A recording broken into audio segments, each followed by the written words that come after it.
Okay, I am here to share my experience using castor oil to induce labor. So my story is, this is baby number 4.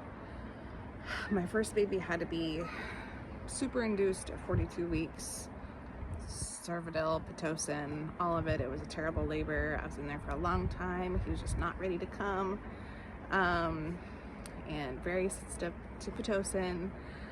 And it was just a really hard experience for me. So with our second baby, we also had to be induced at 41.5 weeks because she was huge. I am also watching my kids down here. One of them is about to get hit by a swing, so I'll be back.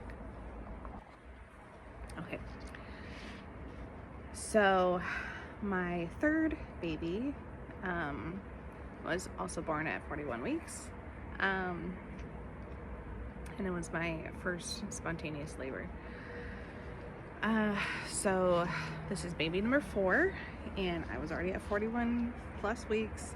They went ahead and made an induction date, and it made me really nervous because I knew I just didn't want to do all the things. And so I started looking at other options that I could do so that I wouldn't have to go to the hospital to be induced. And one thing that I've heard about here in this area, it is very common to do what's called a midwives brew.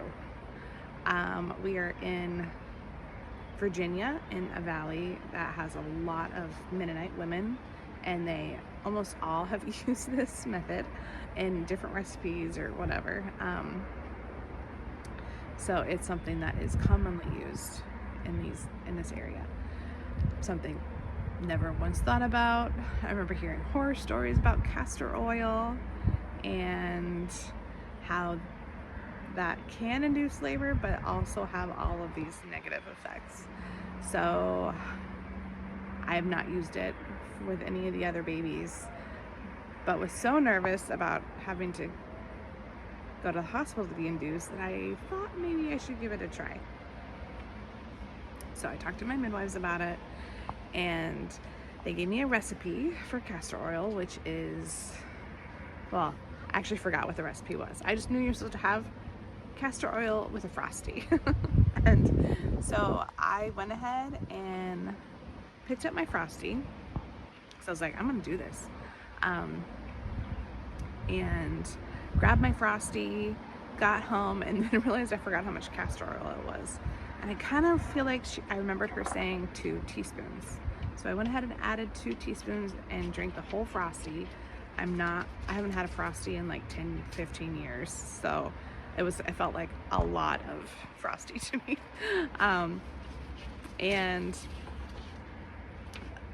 I drank it all and sat there and waited for everything to happen, and nothing happened.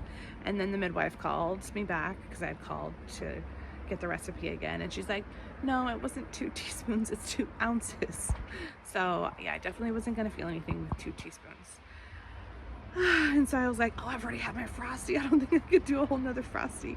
And so she said, you know, if we had any ice cream in the fridge, because the cold helps it taste better, but also it helps the castor oil bind going down, so it doesn't hurt your stomach as much. And because it's like a thick something to like attach to. And so I had some ice cream in our freezer.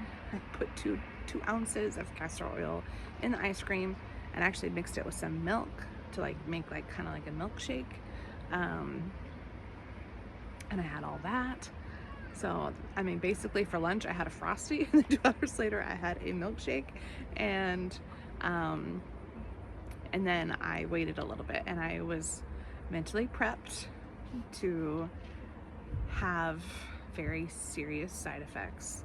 So if you don't know anything about castor oil taken by mouth, oh, okay, new spot. I'm now at our swing set pushing a 19-month-old. Okay, where was I? Oh, foot in my face. Let's see. So, okay, so yeah, I'm not sure if you guys have heard about the like negative effects of castor oil, and everything that can happen. So castor oil is, when taken by mouth, it can lead to severe diarrhea, and so there's kind of like horror stories that people take castor oil and then like poop all over the place. You know, like they can't control their bowels and they're pooping everywhere. They're pooping their pants. They're, you know, pooping in the shower, like, you know, everything. So knowing that, I I still would have rather do that than have to do the Pitocin and all of that induction at the hospital. Like, to me, I'd rather poop at home than do, you know, be induced at the hospital. So yeah, so I went ahead and did the milkshake. I'm waiting now, and maybe like an hour after I had taken it, I needed to go to the bathroom, and so I'm just gonna like try and be like no filter as much as I can. And yeah, I had just like, you know, just kind of like regular loose bowels or whatever, bowel movements. And then it was maybe 30 minutes later, I had to do it again.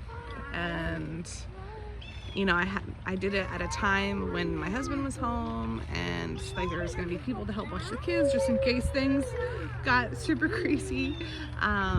And then it was about almost like consistently every half an hour I had to go back to the bathroom, and nothing crazy, nothing I wasn't able to control.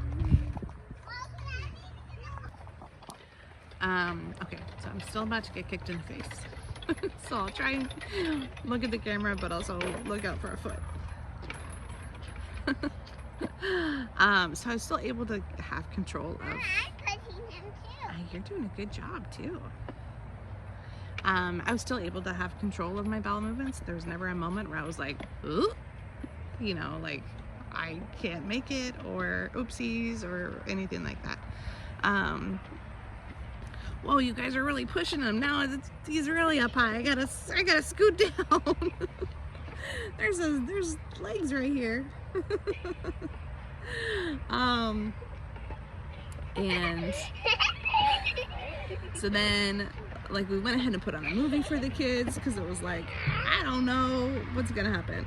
So, you know, the kids got to watch a movie, they had dinner. I was like not all wanting to eat. And just like kind of like an upset stomach, not knowing if I was gonna throw up or have another, needing to go back to the bathroom. I never threw up though. So then around like 7:38, like around the kids' bedtime, like I was like, I think I'm starting to feel contractions. Like my stomach is like really clenching.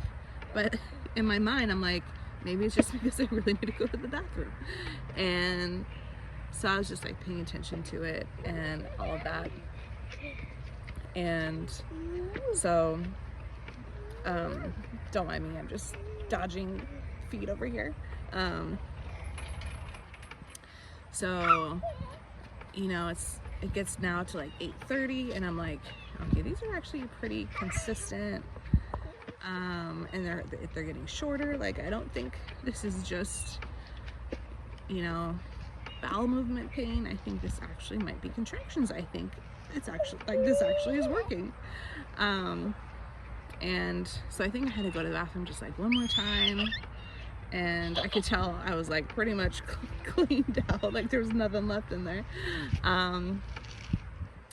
And I still had to finish packing my hospital bag still. So, yeah, and Matt, my husband, hadn't even started packing anything. So I was like, let's go ahead and pack, you know, and if things start even getting more consistent, let's get going. So we started packing more consistently. And